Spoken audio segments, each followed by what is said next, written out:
बत्तीमा टेक्नु परेन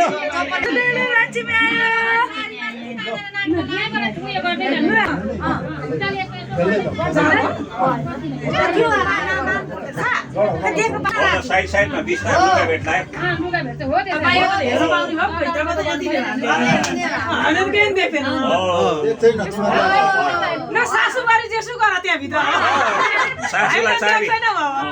सासूलाई चाबी के अरे गैरले चाबी जिम्मा लगाइदिनु